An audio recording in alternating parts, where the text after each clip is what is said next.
Hello, fellow lovers of the liminal and the weird, and welcome to another video by Liminal Spaces. Today we are going to be talking about another story from Horror Times 10, which is an anthology that was put together by Sam Moskowitz. It says Aldith Norton on the cover as the editor, but apparently a lot of people are saying that's just Sam Moskowitz. I don't know. But what I do know is we're going to be looking at a story called The Gorgons Head, which is listed in this table of contents as by Dorothy Baker. And we'll get into why I bring that up in a bit. And this is the only woman writer that is in these pages. So I was excited to see a female take on the weird, and I was not let down. This was absolutely incredible. Yeah, for me, this was a real high point in the book as it mixed two things that I absolutely love. Number one is weird tales, of course, spooky, scary stories, but it also mixed a little bit of Greek myth into that, and it really inspired me. And I'm going to have a lot to say about this story, but first, let's jump in to a little bit of a synopsis. This story is told in a very interesting way because right away the author does an interesting thing by setting up a kind of frame story to this story, and that is that there is a woman on a boat that goes to talk to the captain of the boat. But a lot of people that she's there with says, yeah, the captain of the boat is known for his tall tales. He loves telling stories and he loves embellishing stories. And he's probably the best tall tale teller ever. So right away, she made a very interesting choice to almost poison the well against her own story. In that we're thinking, oh, okay, we're about to get a tall tale. So it starts in this very kind of matter-of-fact reality style. I would almost call it like a reporter. A reporter is interested in going and talking and seeing this, seeing what this sea captain who loves to tell tall tales will tell her. And that's part of the power of this story, because once this sea captain starts telling his tale, the prose style leaves this reporter style and moves towards a more dramatic, weird tales, scary style. And by the end, you are on the edge of your seat. It's really incredible to look at the transition in this narration. It's so cool. But anyway, this weird tale is about two men that are on a ship, and the ship is stuck in port. They cannot leave port, and they're stuck in Greece and on a specific Greek island. I don't remember the name of the island, but people start interacting from the shore with the sailors, and people have to go down and, of course, get food and stuff to bring back up on the ship because they're stuck there for quite a while. And rumors start spreading around, and the captain that's telling this story and one of his friends hear about the fact that on this island there is a cave that people go into and never come out of. Right away, the captain who's telling the story, I don't think he's a captain back in the story. I think he's just on the ship. And his buddy get really interested in going down there. And his buddy specifically is very gung-ho. So the story is about them leaving the ship, walking across this Greek island to this small village to find this cave. And as they get closer, the villagers are like, please don't do this. Don't go near this cave. It's not worth it. Just walk away. And they don't. And they go and they find this cave. And what they find there is absolutely incredible. And it's not your typical weird. It's different from your typical weird. It could easily be cosmic horror, but it's not. The author takes a different step. Really, cool stuff. So that's all I'm going to say about that. It is absolutely worth a read. You can find this on YouTube. I found a couple of places where people were narrating this story. It's a short story. Also, a scan of the first edition is on the Internet Archive, so you can go find it there. It's a beautiful scan, and you could read it from there, or if you have this, you can read it in this as well. All right, let's start with talking a little bit about the author of this story. So when I first read this, I absolutely loved it and started looking for more information. And one of the first things that messed me up is I put in The Gorgons Head by Dorothy Baker, which is exactly what's listed on this table of contents. And of course, nothing came up. And then I started looking at the story more, and I noticed that the author that's listed on the header of this isn't Dorothy Baker, it's Gertrude Bacon. So then I put in The Gorgons Head by Gertrude Bacon, and that brought up something different altogether. And when I first started reading the Wikipedia article on Gertrude Bacon, I was like, no, this can't be the same person. But it turns out that it absolutely is the same person. And Gertrude Bacon is famous in her own right, but not for writing weird tales stories. In fact, she only ever wrote one, which is probably why people have never heard of her. This was her only weird tales story. So who is Gertrude Bacon? Gertrude Bacon was born in 1874, and she died in 1949. And what she is really most well known for is being a British aeronautical pioneer. She has a ton of firsts in aeronautics in England, which was really, really cool. And she actually wrote a lot about aeronautics, and that's where her work really is most renowned and well known, is her work in writing about aeronautics. She was also very much into astronomy. I think she was the first woman to successfully land a hot air balloon, which was exciting for me because one of the things that the state of New Mexico is really very well known for is the balloon fiesta. So hot air balloons have been a big part of my life since I've moved here as a young man. But she has more firsts than that. If you're interested, you can go look her up. So yeah, she was a very scientific woman who had a lot of incredible things to say about aeronautics and about astronomy, and she just so happened to write one fiction story that many consider to be a weird tales type. I do as well. Let's talk about the publication history of this story. So this was published in 1899, December 1899, in the Strand magazine. And me being the type of person that I am, when I read that, I went and looked up the Strand magazine, and I found this for really cheap on eBay. Strand magazine, volume 18. And in this volume was July to December of 1899 of the Strand magazine, and they just bound them in this volume. So I grabbed it right up. So it begins here. We can see the front cover. No, there we go. The front cover of Strand magazine for December of 1899 right here. And in that, we can see The Gorgons Head by Gertrude Bacon. I'm really happy to own a copy of the first edition of this story, just because it's one that I liked very much. After it was published in 1899, it was not published again until 1967. And it was actually published in 2 anthologies in 1967. And I often wonder how this kind of stuff works. Like, did somebody rediscover the Strand and was just going through it and went, oh man, the Gorgon's Head, that is fantastic. That should be part of a weird fiction anthology, absolutely. And then 2 different people used it. I don't know how that works out, but it was published in 1967 in an anthology called The Gentlewoman of Evil, an anthology of rare supernatural stories from the pens of Victorian ladies. And it was also published in Horror Times 10 at the exact same in the exact same year. And that's the only places it's been published. That's it.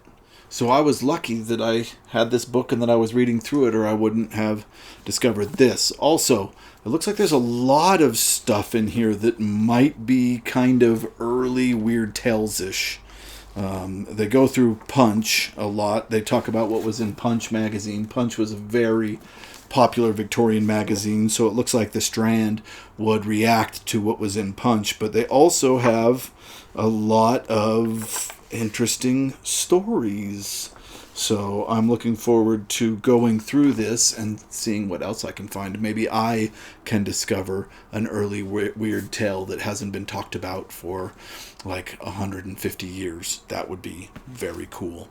Okay, awesome writer. Gertrude Bacon seems really cool. Amazing story. She only ever did one. Let's continue on with the story. So the two men make it to the cave, and all around this cave is kind of in a box canyon. So the walls kind of close in, and then it turns into a cave in the back. I think there's even a spring. But he notices all around this box canyon these very weird boulders, and he can't quite figure out what these weird boulders are. And they start poking around, and our captain, the narrator of this tale, starts getting a little bit nervous and confused and scared, but he doesn't want to admit it to his very gung-ho friend. And his very gung-ho friend starts climbing up for the cave and suddenly stops talking. There's no more sound. Suddenly, poof, no more sound. And he looks up to the mouth of the cave, and he sees that there's another boulder there that he swore was not there before. And he gets confused because he heard an exclamation right before his buddy disappeared of fear coming from his buddy. So he looks around. He's like, what got my buddy? And he's freaking out. And he looks into the spring, and reflected in the spring, he can see the mouth of the cave. And he sees reflected in the water, hanging from the mouth of the cave, is the head of the Gorgon. This is an incredible idea for a weird tale, because, and the reason I think this is a weird tale and why I would consider this a weird tale is because it leads to this same strange ending where a person is confronted with something that can drive them kind of mad. And in this case, instead of some kind of old cosmic god, Gertrude Bacon falls back on the myth of the Gorgon's Head, which is a myth that has really persevered throughout ages. This is an old myth that is absolutely incredible, and that's what I wanted to talk about for the last part of this video, is the myth of the Gorgon's Head and how incredible it is that she used it so well in this story, because to me this is an absolutely wonderful final thought on this concept. So, of course, if we're talking about the Gorgon's Head, we're talking about Perseus, the myth of Perseus. And the best way that I can think, the way that I was introduced to Perseus, and I'm sure many of us were, was through Clash of the Titans, which is a wonderful 80s movie. I think it's the 80s. Maybe it came out in the 70s. Yeah, it came out in 1981. The effects were by Ray Harryhausen. It was absolutely incredible. I watched it over and over and over again. Release the Kraken and all that. But yeah, Perseus is a Greek hero that finds his way into Medusa's lair and bests her in battle and takes her head. And he's able to use the head as a weapon, and it's actually one of the probably the most destructive weapons of the mythological era. He's able to turn entire armies into stone. This head is incredible because he can hold it up at any time, and anybody that looks into its eyes turns into stone. Kind of the nuclear weapon of the Greek mythological era. And because of that, because of its incredible power, it has been talked about and retold kind of generation after generation through the centuries. A good example of that here is in Hawthorne's works. Nathaniel Hawthorne, the guy that wrote The Scarlet Letter, he also wrote a book called Tanglewood Tales.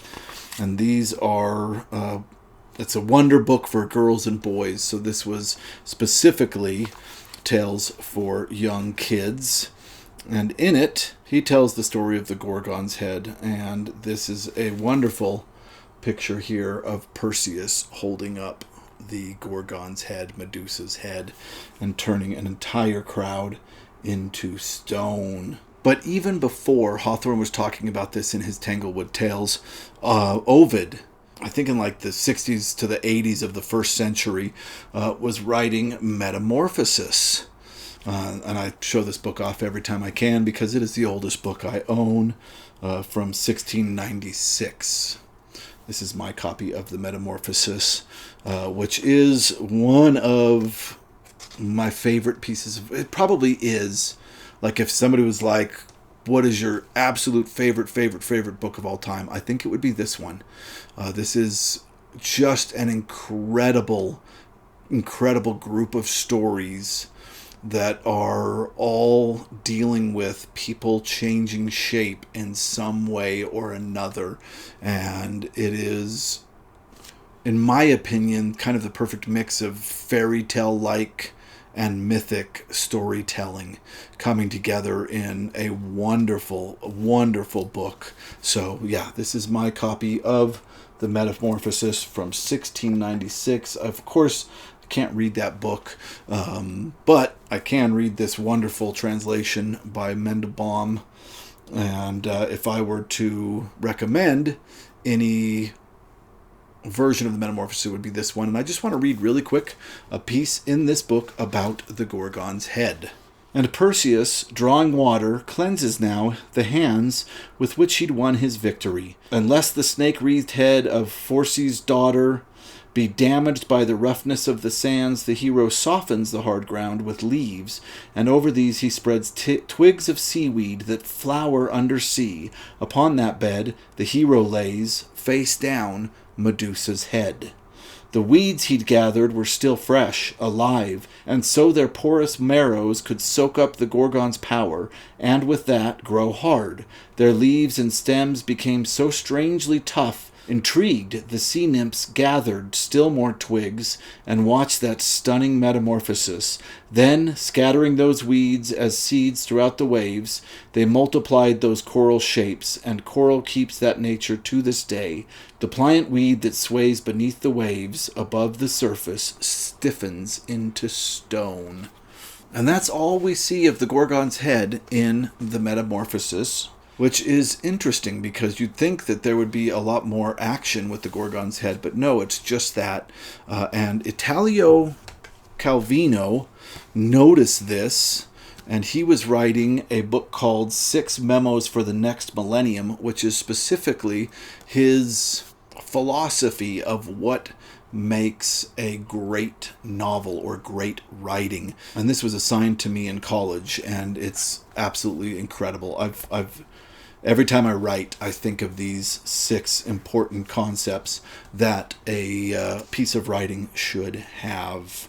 And the first thing he says good writing should have is lightness. And he says this about the Gorgon's head, and he's speaking specifically of Ovid's version of the Gorgon's head as presented in the Metamorphosis. On the relationship between Perseus and Medusa, we can learn something more from Ovid's Metamorphosis. Perseus wins another battle. He hacks a sea monster to pieces with his sword and sets Andromeda free. Now he prepares to do what any of us would do after such an awful chore. He wants to wash his hands. But another problem arises. where to put Medusa's head, and here Ovid has some lines that seem to me extraordinary in showing how much delicacy of spirit a man must have to be a Perseus, killer of monsters. So that the rough sand should not harm the snake-haired head, he makes the ground soft with a bed of leaves, and on top of that he strews little branches of plants born under water, and on this he places Medusa's head face down. I think that the lightness of which Perseus is the hero could not be better represented than by this gesture of refreshing courtesy towards a being so monstrous and terrifying, yet at the same time somehow fragile and perishable. But the most unexpected thing is the miracle that follows. When they touch Medusa, the little marine plants turn into coral, and the nymphs, in order to have coral for adornments, rush to bring sprigs and seaweed to the terrible head. Calvino goes on from there to talk about the juxtaposition of the lightness of this image, this wonderful, almost pastoral moment, with the power of the Gorgon's head. And that, he says, is the type of lightness that makes the Metamorphosis so wonderful in its description of the Gorgon's head. And I agree. We didn't need 400 lines about him whipping out the head and freezing armies and winning all the battles. That one image bears all the weight of the power of the Gorgon's head, and it's really, really incredibly done. Thank you for letting me take that detour. Let's get back to Gertrude Bacon's story. I think what makes Gertrude Bacon's story so good is that, number one, she's telling a modern story, much more so than what Hawthorne was doing in Tanglewood Tales, where he was just retelling these myths. She is taking this concept and putting it, of the Gorgon's head, and putting it in the place of the cosmic alien at the end of the story in a lot of weird tales, or the old god or whatever. In a lot of these weird tales stories, she's replaced that moment of tentacle monster with snake-headed classic mythology, and I think that's really, really incredible. And for me, it was really brilliant that she thought, where would be the final resting place of this immortal, mythic nuclear weapon, right? Because if it can live decapitated, the head can live forever. So where would it be? And the answer that Gertrude Bacon came up with was hanging above a cave in Greece, right? That's where Perseus put it, and everybody that's walked into that cave since looks up, sees that head hanging above the door, and turns to stone. In this case, they turned specifically into a boulder, which I think she did just because if you name your story The Gorgon's Head and there's all these statues, you can pretty much guess what's going on.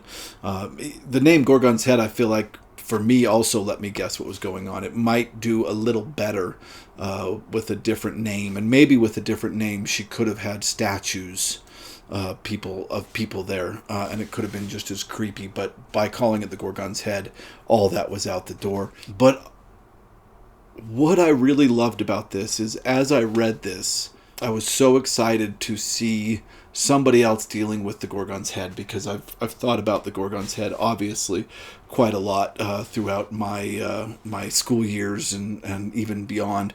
And to me, the concept of Perseus just having to put this head somewhere really doubles with the idea of Gertrude Bacon giving us what I feel like is kind of a final word on this, and the lightness that she uses, instead of whole armies getting frozen or turned to stone, is that everybody that kind of walks up to this turns to stone. So it's become kind of an urban legend around the area.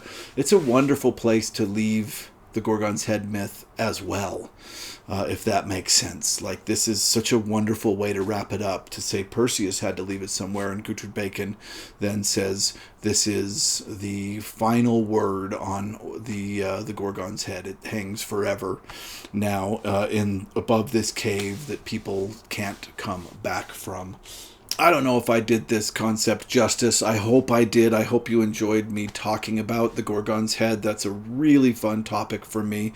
I could write a whole paper on this and do probably a much better job, but I just wanted to kind of bring the ideas out in this one. Also, all of these bookmarks that I've been using were from Richard Remple at Vintage SF, and I wanted to thank him for sending these to me. I absolutely love them. They all have different artwork on them.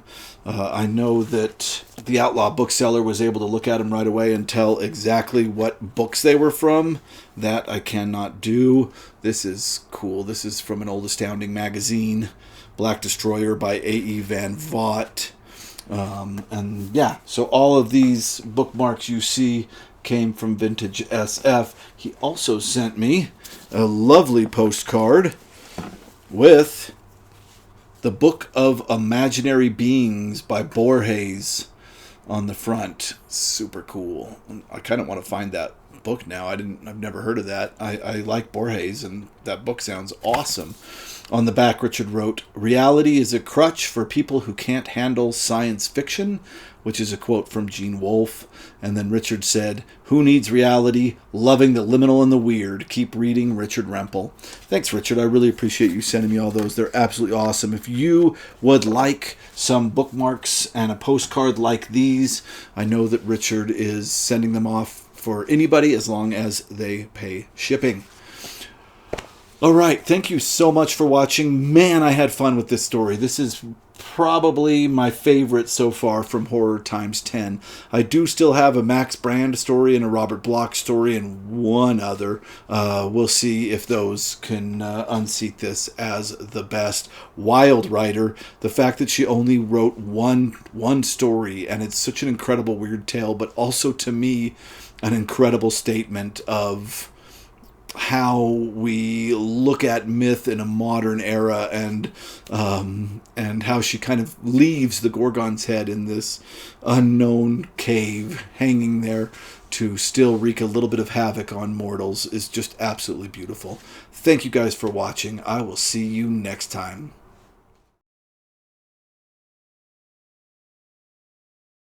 And he's probably the best tall tale tailor.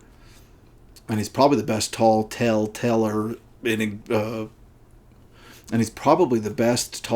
teller in existence.